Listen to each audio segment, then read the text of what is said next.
Hi there, welcome to my new metal detecting channel. You may notice I've called this channel the Occasional Detectorists, and that's because I don't have that many permissions to go to. Always looking out for more, always looking out for a metal detecting buddy maybe to go along with, but at the moment that's where things are. I am lucky enough to be part of the Surrey Metal Detecting Club as of today, and we're off out to go and see what we can find in a farm over in Kent. So if you want to come with me, that'll be fine. But first of all, I'm going to load the car up with all the things that I need to get going.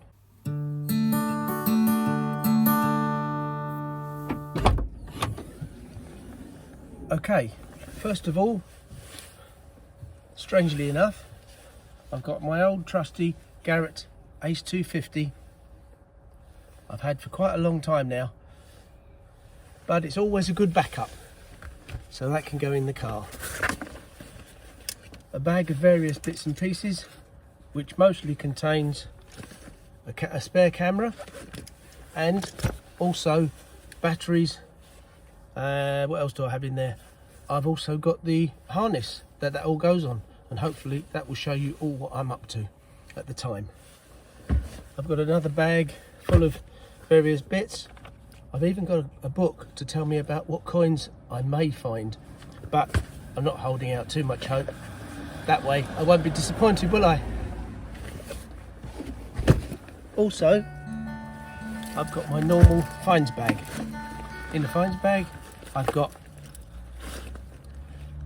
a pinpointer. That's always good. Not absolutely necessary, but it's a good thing to have with you. And I've also got a cleaning brush, a little pointer to help poke dirt out of things that I find, a little towel, or a flannel actually in this case, which is always good for cleaning things that you find as well. Okay, I'm back and I've got my X-Terra Pro. There we go.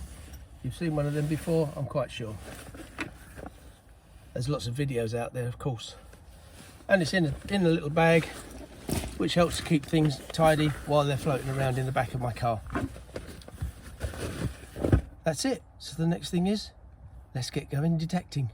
Well, here we are on a rather large field, but I can say the one problem with this field is that it's very, very wet and very soggy to dig. I have to say it's turned into quite a windy day today, and this field is quite sticky. And another strong signal, and I can already see that it's a lovely piece of iron. There we go. It looks like a small door off of something. Probably old tractor, but anybody's guess. I'll clean it up and we'll look at it later. Working my way across this field, and it's a big field. I'll let you have a look just how big it is.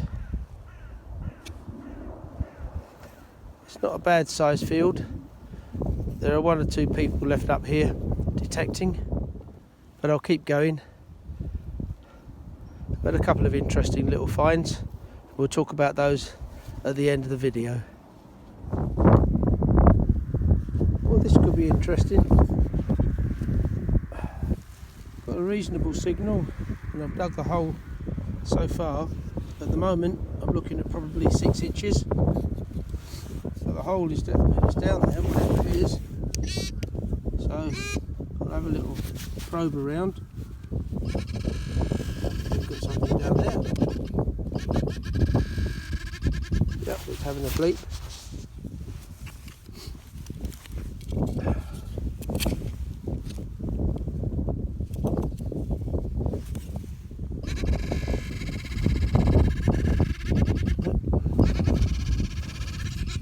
Hold on, let's have a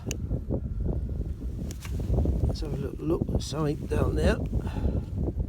That looks like a bullet.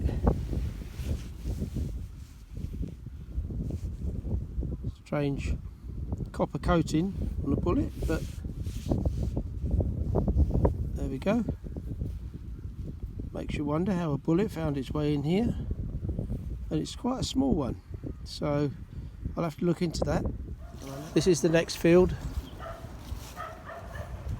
Apparently there have been a few finds on here already, but I'll see what I can find.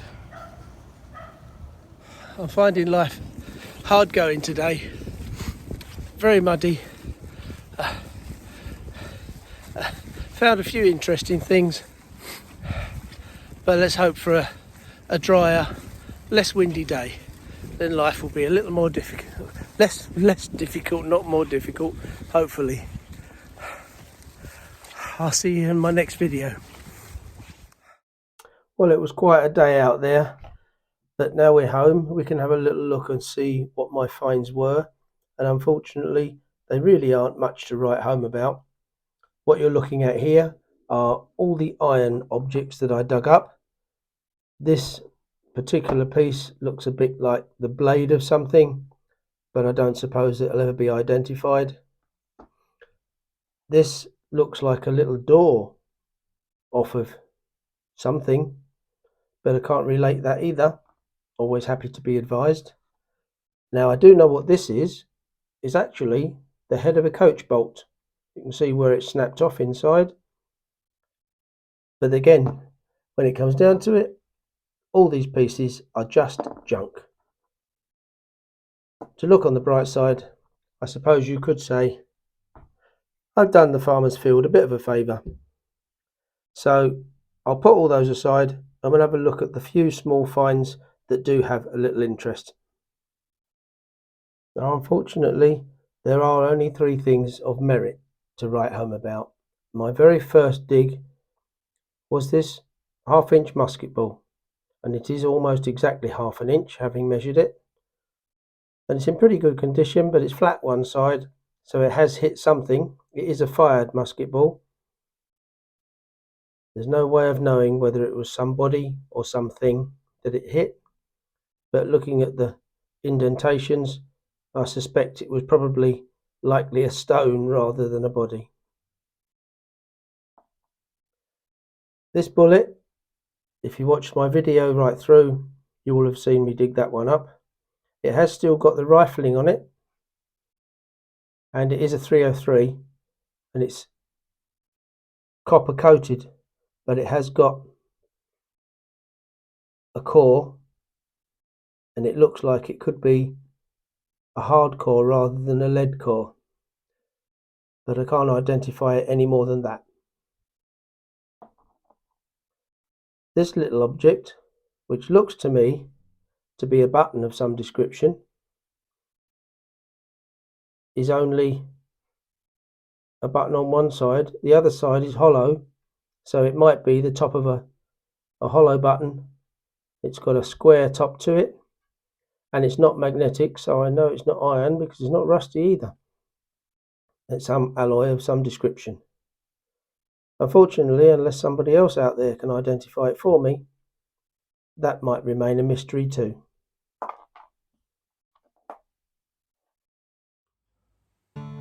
Well, that's the end of my first video on metal detecting, and I have to say I take my hat off to people who are successful in managing to go metal detecting and to video edit at the same time.